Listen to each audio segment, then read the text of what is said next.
आज पढ़ाऊंगी matter in our surrounding.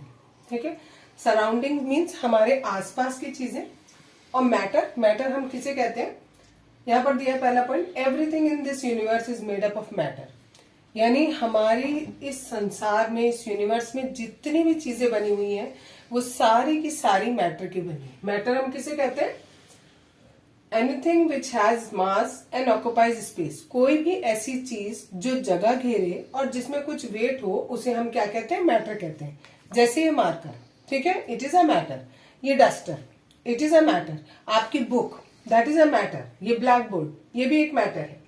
Next point है आपका, early Indian philosophers classified matter in the form of 5 basic elements. यानी जो पुराने समय के इंडियन के फिलोसोफर्स थे उन्होंने बोला कि जितने भी एलिमेंट्स हैं हमारे संसार में वो सारे के सारे 5 बेसिक चीजों से मिलकर बने होते हैं। उन्हें हम पंच तत्व कहते हैं। वो है air, earth, fire, sky and water. Next है, modern day scientists have evolved 2 types of classification of matter based on their physical properties and chemical nature। जो नए साइंटिस्ट थे उन्होंने ये बताया कि जो मैटर है उसको हम क्लासिफाई कर सकते हैं, यानी डिवाइड कर सकते हैं 2 टाइप्स में। एक हम उनके फिजिकल प्रॉपर्टीज के बेसिस पर और एक हम उनके केमिकल नेचर के बेसिस पर उनको डिवाइड कर सकते हैं। पहला अब आपको बताया फिजिकल नेचर ऑफ मैटर। उसमें फर्स्ट पॉइंट बताया, matter is made up of particles. यानी जो भी मैटर होता है वो छोटे छोटे पार्टिकल्स से मिलकर बना होता है, और ये पार्टिकल्स इतने छोटे होते हैं कि हमें नेकेड आई से दिखाई नहीं देते हैं। हमें उन्हें देखने के लिए माइक्रोस्कोप की जरूरत पड़ेगी। बहुत ही छोटे छोटे पार्टिकल्स होते हैं। नेक्स्ट है, how small are these particles. ये पार्टिकल्स कितने स्मॉल होते हैं, तो ये पार्टिकल्स इतने स्मॉल होते हैं कि हम इन्हें नेकेड आई से नहीं देख सकते। इसके लिए आपकी बुक में एक एक्टिविटी दी हुई है, उसमें ये दिया हुआ है कि आपने एक बीकर लिया, इस बीकर में आपने 100 ml वाटर लिया। ठीक, इसके बाद आपने इस वाटर के अंदर थोड़ा सा पोटेशियम परमैंगनेट मिला दिया। सपोज 1 चम्मच आपने पोटेशियम परमैंगनेट मिला दिया। जैसे ही आप इसमें पोटेशियम परमैंगनेट मिलाओगे इसका कलर पिंक कलर का हो जाएगा। ठीक, फिर आपने एक और बीकर लिया, उसमें भी 100 ml पानी लिया, और इसमें से कुछ पानी, सपोज 1 या 2 चम्मच पानी, या सपोज आप 10 ml मान लो, ठीक है, 10 ml पानी लिया आपने और वो इसके अंदर मिला दिया, तो इसका कलर भी पिंक हो जाएगा, लेकिन इस कलर से थोड़ा सा लाइट कलर का पिंक होगा यहाँ पर। अब इसमें से 10 ml पानी लिया और वो नेक्स्ट बीकर में आपने डाल दिया। अब इसका जो कलर होगा वो इससे भी लाइट होगा। फिर आपने एक और लिया, अब इसमें से 10 ml इसमें डाल दिया इसका भी कलर पिंक होगा लेकिन लाइट कलर का होगा। यानी जैसे जैसे आप देखते जा रहे हो, जैसे जैसे आगे चलते जाएंगे कलर कैसा होता जाएगा, लाइट होता जाएगा, लेकिन उसमें कलर जरूर आएगा। इसका मतलब कि एक छोटे से पोटेशियम परमैंगनेट में जो हमने बहुत थोड़ा सा डाला था उसमें इतने सारे नंबर ऑफ पार्टिकल्स थे कि वो आगे तक फर्दर डिवाइड होते चले जा रहे हैं। ठीक, नेक्स्ट है आपका topic, that is characteristics of particles of matter. जितने भी आपके मैटर के पार्टिकल्स हैं उनकी क्या क्या कैरेक्टरिस्टिक्स होती है। पहली कैरेक्टरिस्टिक्स है, particles of matter have space between them. Suppose करो ये आपका कोई मैटर है, इस मैटर के ये पार्टिकल्स हैं, तो इन पार्टिकल्स के बीच में स्पेस होता है। ठीक है, देखो ये आपको स्पेस दिखाई दे रहा है, यहाँ पर ये स्पेस दिखाई दे रहा है, तो ये स्पेस होता है। दूसरी बात क्या बताई, particles of matter are continuously moving. ये जो पार्टिकल्स हैं ये कंटिन्यूअसली इधर से इधर, इधर इधर ऐसे मूव करते रहते हैं। इसे हम जिगजैग मोशन या ब्राउनियन मोशन कहते हैं। नेक्स्ट बताया, particles of matter attract each other. ये जितने भी पार्टिकल्स हैं ये एक दूसरे को अट्रैक्ट करके रखते हैं। ठीक है, आज बताऊंगी difference between solid, liquid and gas. यहाँ प्रॉपर्टीज है। सबसे पहले शेप। जो सॉलिड की शेप होती है वो बिल्कुल डेफिनेट होती है, यानी उसकी शेप को आप चेंज नहीं कर सकते। अगर सॉलिड ऐसा है तो ऐसा ही रहेगा। लिक्विड जो होता है उसकी शेप इनडेफिनेट होती है, मीन्स आप जिस चीज में उसे डालोगे वो उसकी शेप वो हो जाएगी। और गैस की शेप भी इनडेफिनेट होती है। वॉल्यूम, जो सॉलिड होता है उसका वॉल्यूम फिक्स होता है, जबकि जो लिक्विड होता है उसका वॉल्यूम भी फिक्स रहेगा। चाहे आप सपोज अगर आपके पास 1 लीटर पानी है तो 1 लीटर पानी को आप बाल्टी में डालोगे तो भी वो 1 लीटर रहेगा, अगर आप ग्लास में डालोगे तो भी वो 1 लीटर ही रहेगा। लेकिन गैस का वॉल्यूम फिक्स नहीं होता है। डेंसिटी, जो सॉलिड्स होते हैं उनकी डेंसिटी बहुत हाई होती है। सपोज ये एक सॉलिड है, इस सॉलिड में जितने आपके नंबर ऑफ मॉलिक्यूल्स हैं उससे पता लगता है हमारी कि इसकी डेंसिटी कितनी है। तो सॉलिड में सबसे ज्यादा मॉलिक्यूल्स होते हैं, लिक्विड में उससे कम होते हैं और गैस में उससे भी कम मॉलिक्यूल्स होते हैं। दैट्स वाई सॉलिड की जो डेंसिटी होती है वो सबसे ज्यादा हाई होती है, लिक्विड की उससे कम होती है और गैस की सबसे कम डेंसिटी होती है। डिफ्यूजन, डिफ्यूजन का मतलब होता है जब आप किन्हीं दो चीजों को आपस में मिलाओ और वो खुद ब खुद आपस में मिलती चली जाए, तो उस प्रॉपर्टी को हम क्या कहते हैं, डिफ्यूजन कहते हैं। तो अगर हमारा सॉलिड है तो सॉलिड में ये टेंडेंसी नहीं होती है, अगर आपने कोई दो सॉलिड आपस में मिलाए हैं तो वो अपने आप एक दूसरे में मिक्स नहीं होंगे। तो that is there is no tendency of diffusion in solids. जबकि अगर आप दो लिक्विड, सपोज दूध और पानी है, अगर आपने दोनों को मिलाया तो वो थोड़ी देर में आप जाके देखोगे आपने उन्हें हिलाया भी नहीं तो भी वो आपस में खुद ही मिक्स हो गए, ठीक। और जो गैसेस होती हैं वो बहुत ही रैपिडली डिफ्यूज हो जाती हैं, एक दूसरे के अंदर मिक्स हो जाती है। नेक्स्ट है रिजिडिटी। रिजिडिटी का मतलब होता है हार्ड कितना होता है। तो जो सॉलिड्स होते हैं वो बिल्कुल रिजिड होते हैं, जबकि जो फ्लूइड है, मतलब सॉरी जो लिक्विड्स है वो फ्लूइड होते हैं। फ्लूइड का मतलब एक तरीके से लिक्विड ही होता है। और गैस जो होते हैं वो भी फ्लूइड हो जाती है, जो फ्लो कर सके, दैट इज फ्लूइड। कंप्रेसिबिलिटी, अगर आपका कोई सॉलिड है, अब अगर आप उसे दबाओगे और अगर वो दब जाता है तो उसे हम कहते हैं कंप्रेसिबिलिटी। लेकिन हमारा जो सॉलिड होता है वो कंप्रेसिबल नहीं होता है, ठीक। मेज है, मेज के ऊपर आप कितना भी प्रेशर लगाओ वो दबेगी नहीं, ठीक। लेकिन अगर आपका लिक्विड है तो वो दब सकता है थोड़ा, और जो गैस होती है वो बहुत ही ज्यादा कंप्रेस हो सकती है। नेक्स्ट है इंटरमॉलिक्यूलर फोर्स। जो आपका सॉलिड है उसके बीच में जो मॉलिक्यूल्स होते हैं, इनके बीच में एक फोर्स लगता है, इसे हम इंटरमॉलिक्यूलर फोर्स कहते हैं। क्योंकि जो सॉलिड होता है उसमें मॉलिक्यूल्स बहुत पास पास होते हैं, तो उसमें ये जो फोर्स होता है बहुत ज्यादा हाई होता है। लिक्विड में वो कम होता है और गैस में और भी कम होता है।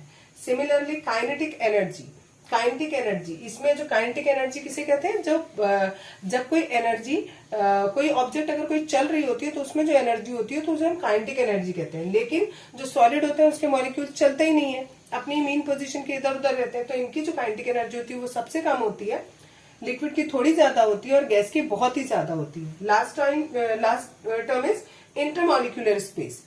इंटरमॉलिक्यूलर स्पेस होता है कि ये आपका सॉलिड है, ये मॉलिक्यूल्स है, इनके बीच में जो स्पेस होता है उसे हम इंटरमॉलिक्यूलर स्पेस कहते हैं, ठीक है। सॉलिड में ये स्पेस सबसे कम होता है, लिक्विड में उससे ज्यादा होता है और गैस में सबसे ज्यादा होता है। आज का टॉपिक है मैटर चेंज इज स्टेट। क्या मैटर जो है वो अपनी स्टेट चेंज करती है। कल बताया था 3 स्टेट होते हैं, सॉलिड, लिक्विड और गैस, ठीक है। तो क्या सॉलिड जो है वो लिक्विड में कन्वर्ट होता है, या लिक्विड गैस में कन्वर्ट होता है, गैस लिक्विड में होता है या नहीं, और लिक्विड सॉलिड में होता है या नहीं, या सॉलिड से सीधा गैसेस स्टेट जाती है या नहीं, या गैसेस से सीधे सॉलिड होता है या नहीं, ये सारी चीजें हमें पढ़नी है, ठीक है। तो इसमें फिगर मैंने बना रखा है यहाँ, सॉलिड, लिक्विड और गैस। सॉलिड को आप हीटअप करोगे, गर्म करोगे तो वो लिक्विड में कन्वर्ट हो जाएगा, लिक्विड को गर्म करोगे तो गैस में कन्वर्ट हो जाएगा। उल्टा इसका, गैस को ठंडा करेंगे लिक्विड में कन्वर्ट हो जाएगा, लिक्विड को ठंडा करोगे सॉलिड में कन्वर्ट हो जाएगा, ठीक है। अब effect of change of temperature, अगर हमने टेम्परेचर चेंज किया तो क्या होगा, उसका असर यही बताया, ऊपर मैंने बता दिया ऑलरेडी कि अगर आपने टेम्परेचर चेंज किया दैट मीन्स आपने हीट अप किया, टेम्परेचर आपने बढ़ा दिया। टेम्परेचर बढ़ा दोगे तो सॉलिड लिक्विड में कन्वर्ट हो जाएगा, लिक्विड गैस में, और अगर आप टेम्परेचर कम कर दोगे तो गैस लिक्विड में कन्वर्ट हो जाएगा और लिक्विड सॉलिड में कन्वर्ट हो जाएगा, ठीक है। इसमें कुछ डेफिनेशंस हैं आपकी। पहला है melting point, temperature at which solid states convert into liquid state. जिसमें भी आपका ये जो सॉलिड है, जिस टेम्परेचर पर ये लिक्विड में कन्वर्ट होना शुरू हो जाए, that temperature is known as melting point, ठीक है। और इसी को कहते हैं मेल्टिंग प्रोसेस भी कह सकते हैं। बस प्रोसेस में जब आप प्रोसेस बोलोगे या खाली मेल्टिंग बोलोगे कि व्हाट इज मेल्टिंग, तो यहां पर ये टेम्परेचर वर्ड नहीं यूज करना, वहां लिखना है आपको the process in which solid changes into liquid state, उसको हम क्या कहते हैं, मेल्टिंग कहते हैं। और अगर आपसे ये मेल्टिंग के आगे पॉइंट वर्ड लगा दिया और आपने अगर ये टेम्परेचर वर्ड नहीं लिखा तो 0 नंबर मिलेंगे, ठीक है। टेम्परेचर एट विच, वो टेम्परेचर जिस पर हमारा सॉलिड लिक्विड में कन्वर्ट होने लगे, उसे हम क्या कहते हैं, मेल्टिंग पॉइंट कहते हैं। सिमिलरली आपका फ्रीजिंग पॉइंट है, temperature at which liquid state converting into solid. अब लिक्विड जो है वो हमारा सॉलिड में कन्वर्ट हो रहा है, तो हम उसे क्या कहेंगे, फ्रीजिंग हो रहा है, फ्रीज हो रहा है, बर्फ बन रहा है, जम रहा है आपका, ठीक है। और इसी में अगर हमसे पूछे खाली फ्रीजिंग पूछेंगे तो the process in which liquid convert into solid state. अगर पॉइंट लगा दिया तो टेम्परेचर वर्ड लगाना इज मस्ट, ठीक। नेक्स्ट है बॉइलिंग पॉइंट। सेम बॉइलिंग पूछा जाए तो बॉइलिंग प्रोसेस है, और बॉइलिंग पॉइंट पूछा जाएगा तो इट इज अ टेम्परेचर। कौन सा टेम्परेचर, एट विच liquid state starts boiling eight atmospheric pressure, atmospheric pressure, बस इतना ही, ठीक है ना। यानी एटमॉस्फेयर की कंडीशन में एटमॉस्फेयर का जितना भी प्रेशर है उस प्रेशर पर कोई भी लिक्विड अगर किसमें कन्वर्ट होने लगे, बॉयल होने लगे, उबलने लगे, तो उसको हम क्या कहते हैं, बॉइलिंग पॉइंट कहते हैं। और यू कैन से कि लिक्विड जो है वो गैसेस स्टेट में कन्वर्ट होना शुरू हो जा रहा है। अब एक चीज आती है that is latent heat of fusion, और आगे दिया है मैंने लेटेंट हीट ऑफ वेपराइजेशन। ये बहुत इंपॉर्टेंट है, बच्चों को जरा कम समझ में आता है, ध्यान से सुनना। क्या होता है बच्चों, अगर आप सपोज कोई पानी है और उस पानी को आप गर्म करना शुरू करते हैं, ठीक है, तो आपको शुरू में दिखाई देता है उसमें छोटे छोटे बुलबुले उठे, थोड़ी देर में और ज्यादा बुलबुले उठे, थोड़ी देर में पूरा का पूरा पानी जो है उसमें खूब तेजी से रोलिंग होने लगा, ठीक है, ऊपर वाला पानी नीचे, नीचे वाला पानी ऊपर, ऐसे करके खूब उबलने लग गया पानी। कुछ देर तक वो ऐसे ही होता रहता है, उसके बाद आपको लगता है अब तो कुछ हो ही नहीं रहा है, इसमें वही चले जा रहा है प्रोसेस, ठीक है। उस समय पर क्या होता है, जितनी भी आप उसे हीट दे रहे हो, यानी जितना भी आप पानी को गर्म कर रहे हो, वो हीट उस पानी का टेम्परेचर नहीं चेंज कर रही, क्योंकि टेम्परेचर चेंज हो चुका। जैसे ही 0 से 100 डिग्री टेम्परेचर पहुंचेगा, 100 डिग्री जैसे ही पहुंचेगा वो बॉयल होना अपना स्टार्ट कर दिया, उसमें बॉइलिंग होने लगी। कुछ समय तक 100 डिग्री सेंटीग्रेड ही रहेगा, उस समय वो कह रहे हैं टेम्परेचर आपका 100 का 100 रहा। ये पानी लिया आपने, इसको गर्म करना आपने शुरू किया, सपोज करो इसका टेम्परेचर 20 डिग्री सेंटीग्रेड था, जैसे ही 100 डिग्री सेंटीग्रेड पहुंचा ये उबलने लग गया। अब अभी भी आप इसे हीट करते जा रहे हो, लेकिन इसका टेम्परेचर स्टिल 100 ही है अभी। क्यों, ऐसा क्यों? ये जो हम इसको एक्स्ट्रा हीट दे रहे हैं वो कहाँ जा रही है, वो जा रही है इसका स्टेट चेंज करने में। अभी तक क्या हो रहा था, जितनी हम हीट दे रहे थे उससे केवल इसका टेम्परेचर चेंज हो रहा था, लेकिन अब टेम्परेचर के साथ साथ में क्या हो रहा है, टेम्परेचर बढ़ना रुक गया, 100 का 100 रहा, और अब जितनी भी आप इसे हीट दे रहे हो उससे इसकी स्टेट चेंज हो रही है, ठीक है। तो जिस हीट से आपकी स्टेट चेंज हो रही है वो यहां पर कहलाएगी लेटेंट हीट ऑफ फ्यूजन, ठीक। Amount of heat energy required to change 1 kg of solid into liquid at atmospheric pressure at its melting point. जैसे ही किसी का मेल्टिंग पॉइंट आया, सपोज इन्होंने बताया सपोज बर्फ है, बर्फ 1 किलो बर्फ लिया आपने, 1 किलो बर्फ में क्या होगा, जैसे ही वो जितनी भी हीट उसमें लग रही है, heat energy, amount of heat energy required to change 1 kg of solid into liquid. यहां देखो स्टेट चेंज हो रहा है, सॉलिड से किस में चेंज आ गया, लिक्विड में कन्वर्ट हो गया वो, ठीक है। तो जब आपका स्टेट चेंज हो जाता है तो उसमें हमारी लेटेंट हीट लगती है। यहां पर क्या हो रहा है, सॉलिड किस में कन्वर्ट हो रहा है, लिक्विड में, और वेपराइजेशन वाले में क्या होगा, लिक्विड कन्वर्ट होगा किसमें, गैसियस स्टेट में चेंज होगा, और उसको हम कहेंगे लेटेंट हीट ऑफ वेपराइजेशन। उसमें भी सेम ऐसा ही होगा, पहले टेम्परेचर थोड़ा चेंज हुआ और चेंज होने के बाद रुक जाएगा, जो रुकेगा जिस समय पर टेम्परेचर स्टिल हो जाएगा थोड़ी देर के लिए, उस समय पर आप जितनी भी हीट उसको दे रहे हो वो सारी की सारी हीट उसका स्टेट कन्वर्ट करने में लग जाएगी, ठीक है। और जब वो स्टेट कन्वर्ट करने में जो एनर्जी लगती है दैट इज लेटेंट हीट, उसे कहते हैं लेटेंट हीट ऑफ फ्यूजन, और दूसरे वाले को लेटेंट हीट ऑफ वेपराइजेशन, ठीक है। नेक्स्ट प्रोसेस है सब्लिमेशन। सब्लिमेशन में क्या होता है, सॉलिड से सीधा गैसियस स्टेट या गैस से सीधे सॉलिड स्टेट, ठीक है, उसको हम क्या कहते हैं, सब्लिमेशन का नाम देते हैं। बहुत अच्छा एग्जाम्पल है इसका, इंसेंस स्टिक। घर में अगरबत्ती जलाते हो, धूप बत्ती जलाते हो, ठीक है, वो कैसी होती है, सॉलिड होती है बिल्कुल, लेकिन जब आप उसे जलाते हो तो लिक्विड में कन्वर्ट नहीं होती, वो सीधे उससे गैस निकलती है, सीधे गैसेस फॉर्म में चेंज हो जाती है, ठीक। अब नेक्स्ट टॉपिक है effect of change of pressure. यहां बताया था effect of change of temperature, और यहां बता रही हूं effect of change on pressure. ये हम किस चीज पे पढ़ रहे हैं, मैटर चेंजेस इनटू स्टेट, यानी स्टेट्स पर।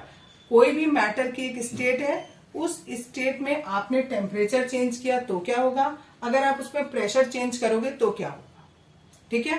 तो यहां बताया दिया if we compress a gas, अगर हमारी कोई गैसियस फॉर्म है और उसको हम ऐसे कंप्रेस कर रहे हैं, ठीक है, तो कंप्रेस करेंगे तो क्या होगा, वो लिक्विड स्टेट में चेंज हो जाएगा।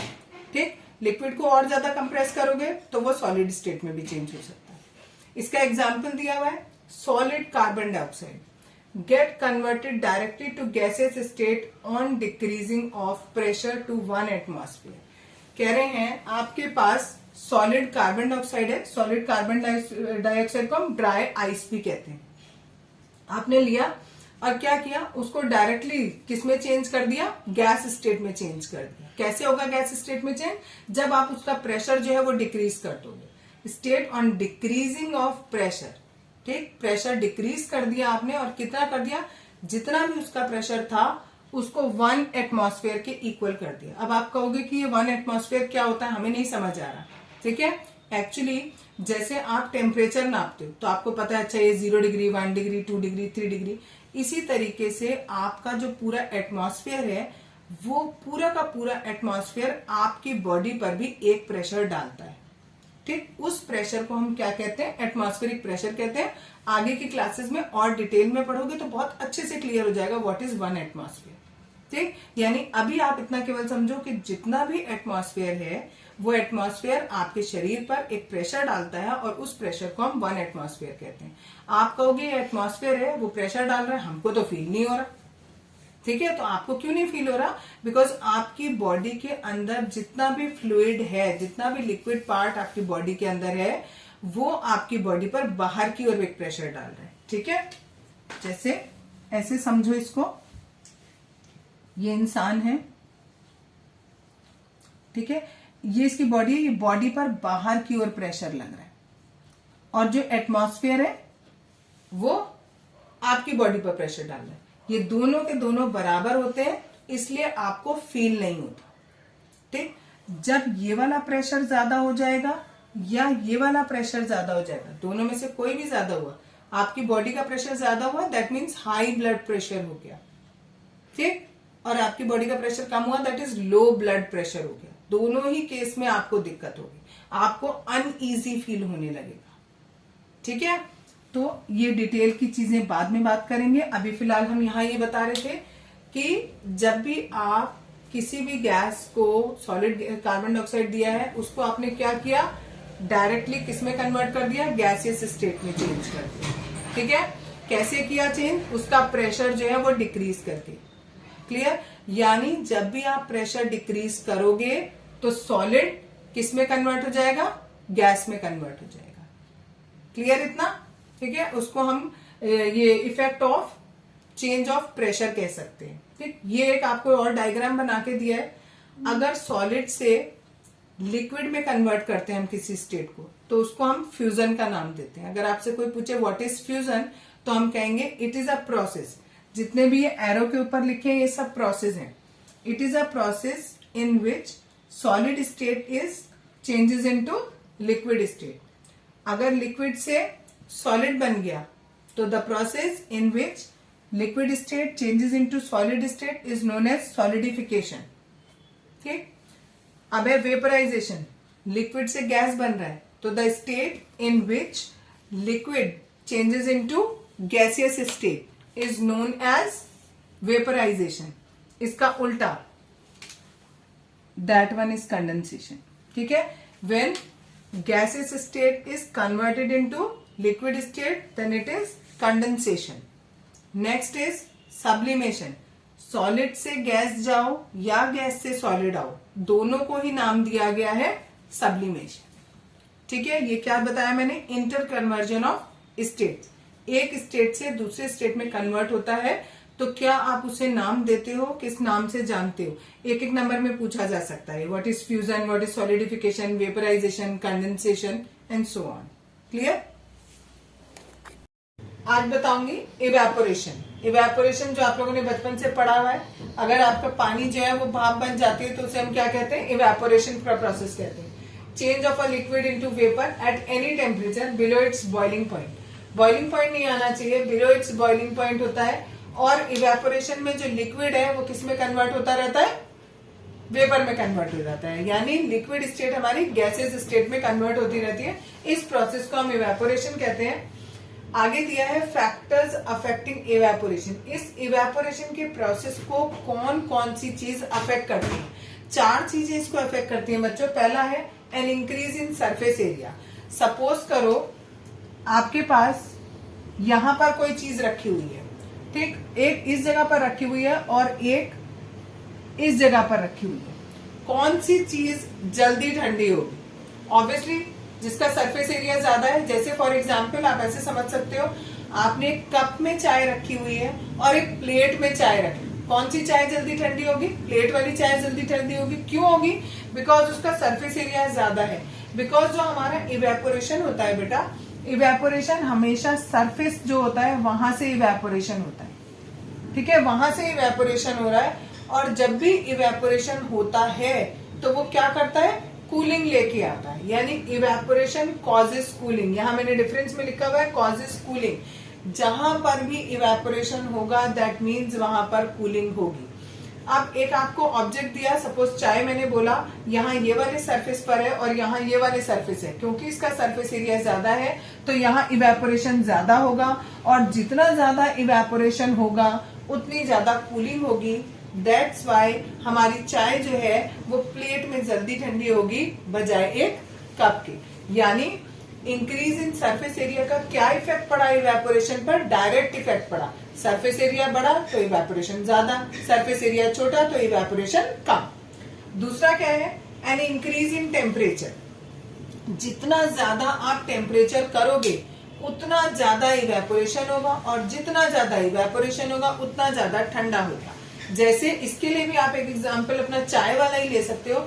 अगर चाय आपकी बहुत गर्म है, बिल्कुल खौलती हुई चाय लेके आए हो, तो वो बहुत ही जल्दी ठंडी हो जाएगी। इसकी बजाय अगर गुनगुनी सी चाय है तो वो बहुत देर तक गुनगुनी ही रहेगी। ठीक, क्यों होता है ऐसा? बिकॉज टेम्परेचर कम है तो इवेपोरेशन कम हो रहा है। टेम्परेचर बढ़ेगा तो इवेपोरेशन भी बढ़ जाएगा। ठीक, जब आप नहाने के लिए पानी करते हो, अगर बिल्कुल खौलता हुआ पानी करोगे तो वो बहुत जल्दी ठंडा हो जाएगा। उसके कंपैरिजन में अगर आप कम गर्म पानी लोगे तो वो बहुत देर तक उसी टेम्परेचर पर रहेगा। ठीक है, ये इफेक्ट हुआ टेम्परेचर का। जैसे इसका इफेक्ट है वैसे इसका इफेक्ट है, डायरेक्ट इफेक्ट है। सरफेस एरिया बढ़ा, इवेपोरेशन बढ़ा, टेम्परेचर बढ़ा, इवेपोरेशन बढ़ा। इवेपोरेशन बढ़ेगा या इवेपोरेशन होगा तो दैट मीन्स कूलिंग होगी। जहां पर भी इवेपोरेशन होगा वहां पर चीज जल्दी ठंडी होगी। नेक्स्ट है ह्यूमिडिटी। ह्यूमिडिटी का मतलब क्या होता है? पहले यहाँ लिखा है humidity is the amount of water vapour present in air. जिस जगह पर भी आपको अगर इस हवा के अंदर पानी के मॉलिक्यूल्स बहुत ज्यादा हैं तो दैट मीन्स वहाँ ह्यूमिडिटी बहुत ज्यादा है। अगर पानी के मॉलिक्यूल्स पहले से ही बहुत ज्यादा हैं तो आपका इवेपोरेशन कम होगा। इसको आप ऐसे समझ सकते हो जैसे आपने कोई कपड़ा बाहर धूप में सूखने के लिए डाला। अगर धूप है यानी टेम्परेचर ज्यादा है, ह्यूमिडिटी कम है, वहां पर पानी नहीं है तो वो कपड़ा बहुत जल्दी सूख जाएगा। लेकिन अगर बरसात का दिन है यानी रेनी सीजन आपका चल रहा है, और बाहर रेनी सीजन में क्या होता है? बाहर मौसम में चिपचिपाहट होती है, मीन्स ह्यूमिडिटी होती है बहुत ज्यादा, पानी के मॉलिक्यूल्स बहुत ज्यादा होते हैं, तो वहां पर आपका कपड़ा देर में सूखता है। तो ह्यूमिडिटी का उल्टा इफेक्ट होता है। जितनी ज्यादा ह्यूमिडिटी उतना कम इवेपोरेशन। यहाँ पर उल्टा था, सरफेस एरिया ज्यादा, इवेपोरेशन ज्यादा, टेम्परेचर ज्यादा, इवेपोरेशन ज्यादा। लेकिन ह्यूमिडिटी में उल्टा होता है, जितनी ह्यूमिडिटी ज्यादा होगी उतना इवेपोरेशन कम होगा। And last is an increase in wind speed. Suppose करो आपने जो कपड़ा बाहर सूखने डाला था, अगर हवा बहुत तेज चल रही है तो कपड़ा जल्दी सूख जाएगा, और हवा नहीं चल रही है तो कपड़ा बहुत देर में सूखेगा।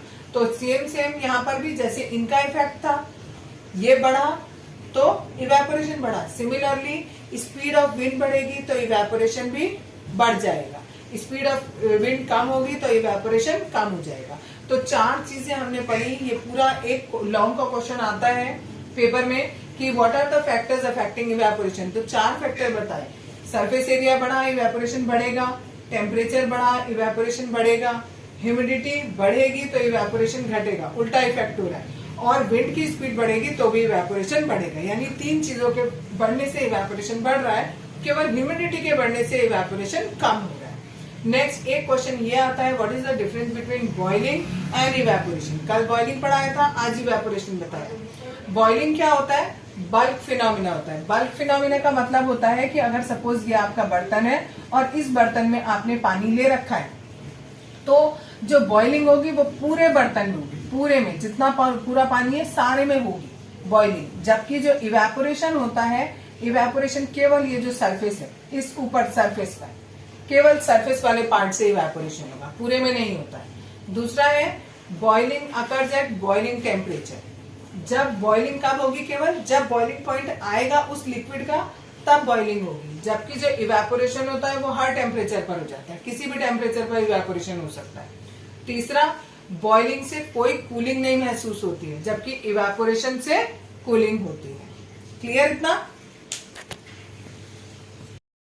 आज आपको कुछ एग्जांपल्स बताऊंगी इवेपोरेशन के, कि जब इवेपोरेशन होता है तो उससे कूलिंग कैसे होती है। ठीक है, यहाँ लिखा है when we put acetone on our palm you feel cool. Why?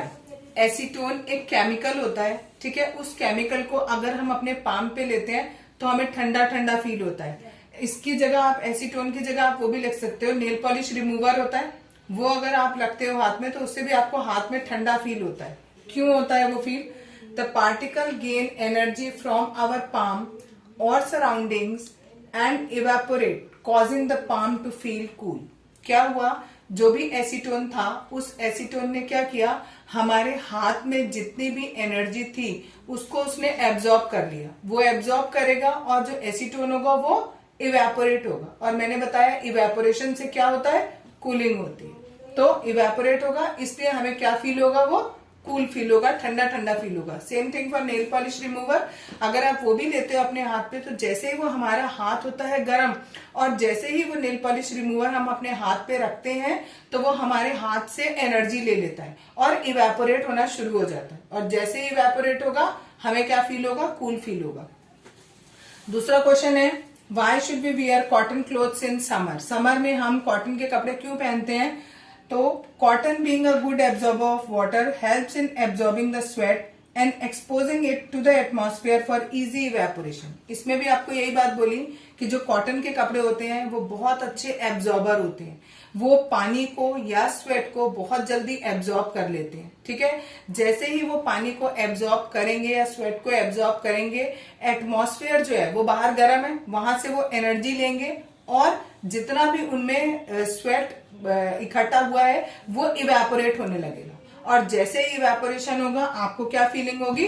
Cool cool feeling होगी। ठीक।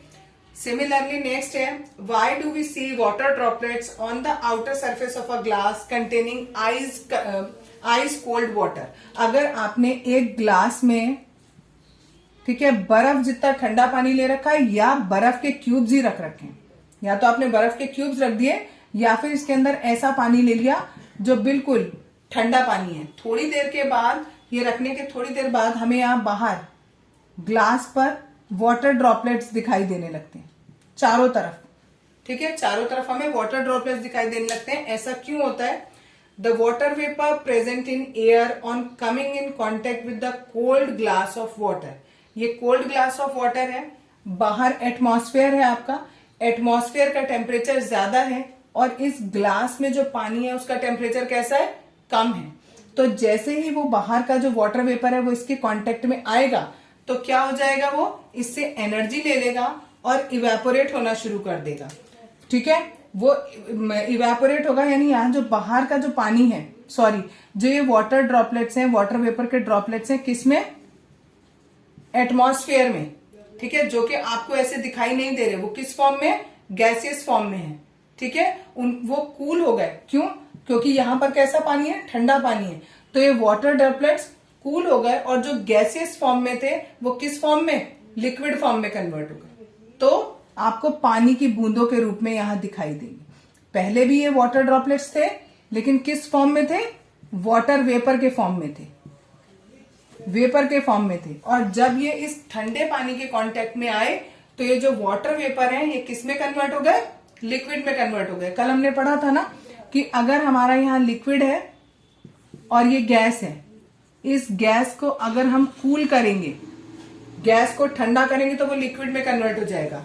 बाहर एटमॉस्फेयर में गैस है, उस गैस में वाटर वेपर्स हैं, उन वाटर वेपर ने यहां से ठंडक ली, ठंडक लेकर वो किस में कन्वर्ट हो गए, लिक्विड में कन्वर्ट हो गए, और बाहर हमें ये वाटर ड्रॉपलेट्स दिखाई देने लगे।